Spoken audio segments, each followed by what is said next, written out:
قال الله عز وجل: لئن لم يسكت أنينك يا زكريا لأقلبن الأرض بمن فيها.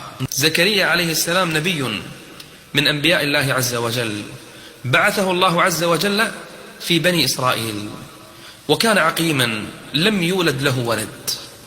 زوجته وهي صغيرة كانت عاقر ما تلد، وكبر في السن، وكبرت زوجته بالسن، وكان في أيامه قد ولدت مريم، وسوف نأتي إلى قصتها في الدرس المقبل إن شاء الله.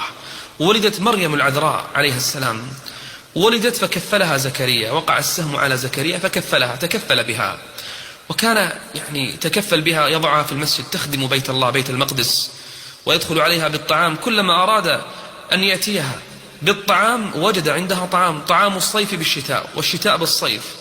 كلما دخل عليها زكريا المحراب وجد عندها رزقا.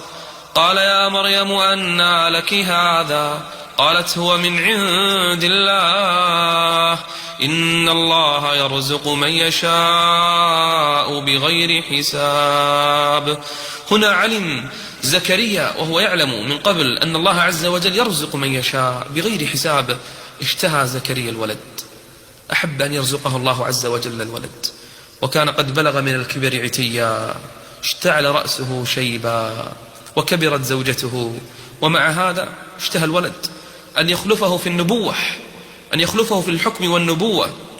هنالك في هذه اللحظة لما رأى الطعام عند مريم، هنالك دعا زكريا ربه، قال: رب هب لي من لدنك ذرية طيبة إنك سميع الدعاء.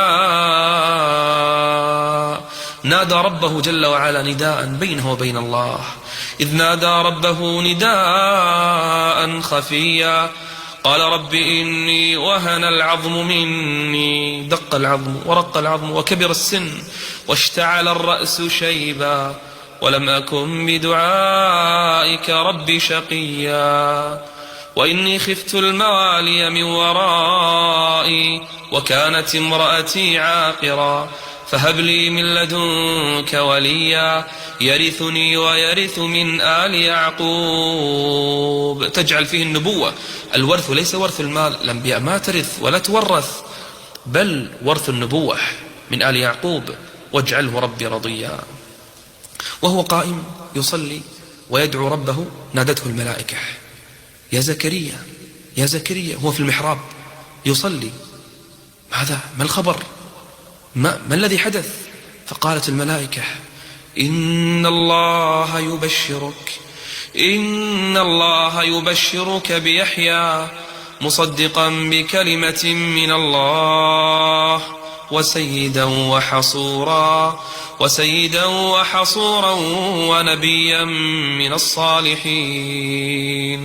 تناديه الملائكة: إن نبشرك بغلام اسمه يحيى لم نجعل له من قبل سميا، حصورا لا يريد النساء، سيدا في قومه، نبي سوف يكون من بعدك لم يسمه أحد